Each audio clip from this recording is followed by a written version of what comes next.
Hello. Hello. হ্যাঁ, বলুন এবারে। হ্যাঁ, দেখুন দেখাচ্ছে ৩,০০০ ওনার ক্যাশব্যাক টাকাটা বিলিকেট আমাদের প্রাইভেট লিমিটেড ব্যাংক থেকে। হ্যাঁ, ৩,০০০ দেখাচ্ছে, নিচে লেখা আছে পে নাও। হ্যাঁ, ওটা যে আমাদের গভর্নমেন্ট ব্যাংকে জমা আছে টাকাটা, আচ্ছা। ওটা টেলিনামে কাজ করলেন তো ওনার ব্যাংক আসলো, যখন ব্যাংকে টাকাটা ঢুকবে ওনার ব্যাংকে। আচ্ছা। দেখুন টেলিনামটাতে কাজ করার পরে শুধু ওনারই ব্যাংক আসলো তো ওনার ব্যাংক। হ্যাঁ, হ্যাঁ, হ্যাঁ। হ্যাঁ, ওনার ব্যাংকে ৩,০০০ টাকা ওনার ব্যাংকে ফিরে নিয়ে টেলিনাম করলেন। ওনার ব্যাংকে ফিরে নিয়ে টেলিনাম করার পরে দেখুন পিন চাইছে, ব্যালেন্স চেক করার পিন। আচ্ছা, পে নাও করা মানে তো আমার থেকে চলে যাবে। না না, আপনার থেকে যাবে না, আপনি কোনো আলাদা অ্যাকাউন্ট নাম্বার ইয়া মোবাইল নাম্বার ডায়াল করে নিয়ে করছেন না। ওটা ওখানে প্রথমে পড়ুন, আচ্ছা। বিলিকেট করে লেখা আছে তো। আচ্ছা, ওটা যে আমাদের গভর্নমেন্ট ব্যাংকে জমা আছে ৩,০০০ ও টাকা। আচ্ছা, আচ্ছা। না, ওটা আমাকে দেখাচ্ছে হ্যাঁ আমাকে দেখাচ্ছে পে নাও। পে নাও করবো? হ্যাঁ হ্যাঁ, আচ্ছা। পে নাওটাতে হ্যাঁ দেন, পে হ্যাঁ, পে নাও নাওটাতে হাত করেছি। দিলে করার পরে ডাইরেক্ট আসলো শুধু। হ্যাঁ, করার পর পাসওয়ার্ড চাইছে। হ্যাঁ, পাসপোর্টটা মেরে পরে ব্যালেন্সটা চেক করলেন, আপনার প্রথম একবার ব্যালেন্স মনে আছে তো। হ্যাঁ, হ্যাঁ। ৩,০০০ দেখুন, হ্যাঁ ৩,০০০ ঢুকে পরে দেখুন ওখানে আচ্ছা, টোটাল ব্যালেন্সটা বললো আপনার বেশি ৩,০০০। হ্যাঁ। ওটাকে স্ক্রিনশট করে রেখে নেবেন, চেক করুন। আচ্ছা, এন্টার মারার পর আপনার ব্যাংকে ৩,০০০ সাকসেসফুল হয়ে গেল। আচ্ছা। আর নামও তো বিশ্বনাথ দাস আপনার নাম আসলো, চেক করে নেন। আচ্ছা, দাঁড়ান, পাসওয়ার্ড মারছি। হ্যাঁ, পাসপোর্টটা মেরে চেক করলেন, আপনি হ্যাঁ, কোনো পাসওয়ার্ড আলাদা মেরেছি। ব্যাংকে করছেন না। পাসওয়ার্ড ঠিক মেরেছি। আছে, দেখুন আপনার ব্যাংকে ৩,০০০ সাকসেসফুল হয়ে গেল। হ্যাঁ।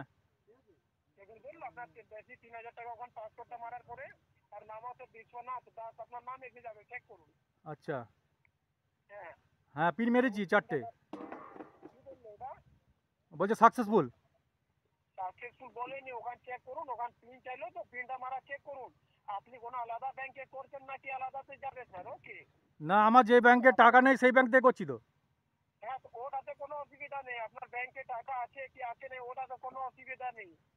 ও আপনি কোনো আলাদা অ্যাকাউন্ট নাম্বার ইয়া মোবাইল নাম্বারে টাকাটা পাঠিয়েছেন না, যে আপনার ব্যাংকে টাকা থাকলে তবে যাবে, ওরকম নেই। এটা যে ডুপ্লিকেট যে আমাদের গভর্নমেন্ট ব্যাংক থেকে আচ্ছা। ৩,০০০ টাকা এসেছে, ও টাকাটা কেটে পরে আপনার ব্যাংকে ট্রান্সফার হবে। ও, তা আমাকে তো দেখাচ্ছে, বলছে কি ইনসাফিসিয়েন্ট ব্যালেন্স।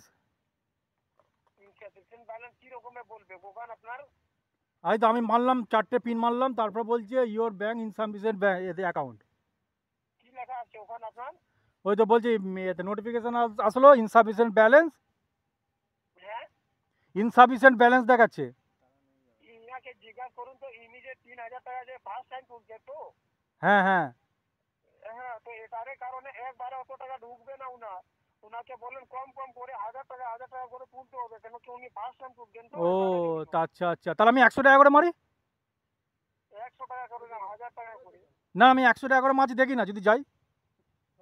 না, হ্যাঁ। ১০০ টাকা করে যাবে না, ১,০০০ টাকা করে, ৩,০০০ টাকা ও, যাবে। 1000 টাকা করে যাবে। হ্যাঁ। কিন্তু বলছে তো ইনসাফিসিয়েন্ট ব্যাংক এই অ্যাকাউন্ট, মানে অ্যাকাউন্টে মনে হয় টাকা নেই। না না, অ্যাকাউন্ট নাম্বারে টাকা নেই, ওটা ওনার যে ইনসিকুয়েন্স ব্যালেন্স মারছে, ওটা উনি যে ফার্স্ট টাইম তুলছে ওটার জন্য। ও না, আরে বাবা, আমার অ্যাকাউন্টে টাকা নেই তো, তা কি করে টাকা যাবে? তাহলে ফোন মারান, কি জন্য যাবে টাকা ওরকমে? তা আপনি তো আমায় টাকা পাঠাবেন, তা আমাকে কেন, আমার ব্যাংকে এতে টাকা থাকতে হবে কেন? ও বুঝতে পেরে গেছে। ফোনটা দিলাম আমি।